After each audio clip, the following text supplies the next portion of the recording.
यह प्रेरणादायक कहानी एक बूढ़े आदमी की है। ऐसा बूढ़ा आदमी जो अपने बुढ़ापे में अपनी बेटी और बेटों के द्वारा ठुकराए जाने पर अपने लिए 2 वक्त की रोटी तक जुटाने में कठिनाई महसूस करता है, फिर भी वह हिम्मत करके होलसेल की दुकान से अपने पास पड़े चंद रुपयों की पेन खरीदता है और बस स्टॉप पर जाकर एक जगह बैठकर उन्हें बेचने की कोशिश करता है। बूढ़ा दिन भर पेन बेचते बेचते थक जाता है, लेकिन उसकी ज़्यादा पेन नहीं बिकती है।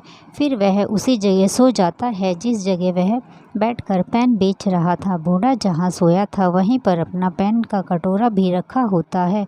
बूढ़े को ऐसी अवस्था में सोते हुए देखकर आते जाते लोगों को उस पर दया आ जाती है और वह उसके कटोरे में पैसा डालना शुरू कर देते हैं।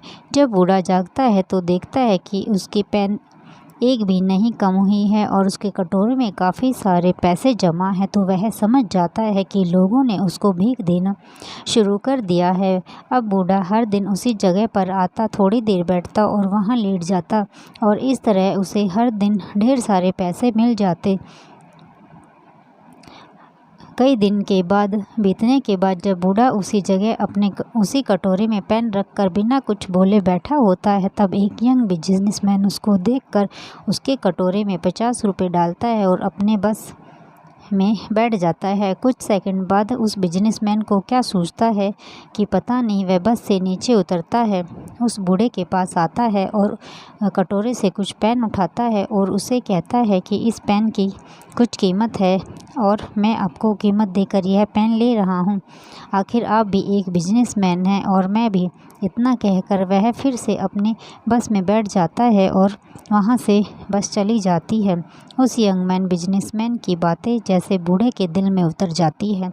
उसकी बातें दिन रात उस बूढ़े के दिमाग में घूमती रहती हैं। 2 साल बीत जाते हैं। एक दिन वह यंग मैन बिजनेसमैन एक जगह पर उस बूढ़े को देखता है। बूढ़ा आदमी उसके पास जाता है और उसे कहता है, आपने मुझे पहचाना?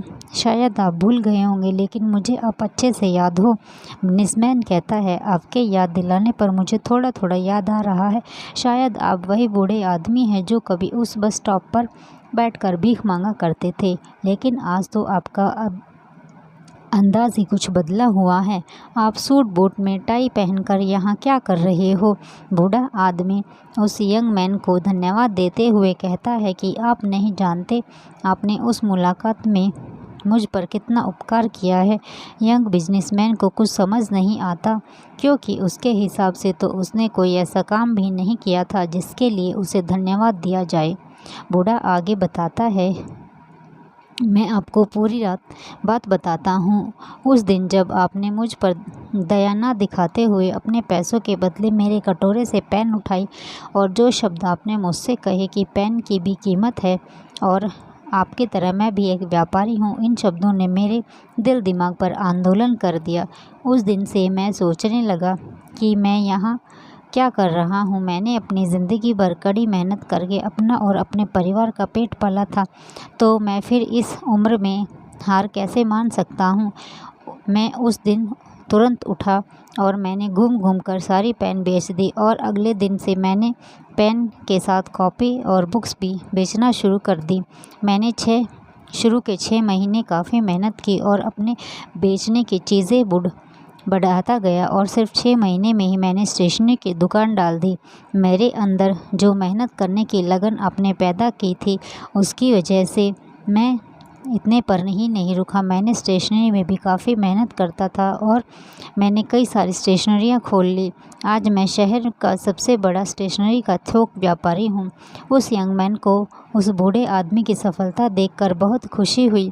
उसने बूढ़े आदमी को गले से लगा लिया और उसे कॉन्ग्रेचुलेशन कहा। दोस्तों, दुनिया क्या सोचती है इससे कुछ भी फ़र्क नहीं पड़ता। फ़र्क पड़ता है आप अपने बारे में क्या सोचते हो। अगर आप अपने आप को कमज़ोर मानते हो, आप सोचते हो कि आप कमज़ोर हो, तो आप कमज़ोर हो जाते हो। अगर आप अपने को ताकतवर और सक्षम मानते हो तो आपको सक्षम होने से, सफल होने से दुनिया की कोई भी ताकत नहीं रोक पाती है। दोस्तों, छोटी सी यह प्रेरणादायक कहानी हमें महत्वपूर्ण पाठ पढ़ाकर जा रही है कि सोच बदलो तो दुनिया ही बदल जाएगी। ऐसे ही मज़ेदार कहानियाँ रोज़ सुनने के लिए प्लीज़ चैनल को ज़रूर सब्सक्राइब कर ले और कहानी अच्छी लगी हो तो कहानी को लाइक करें।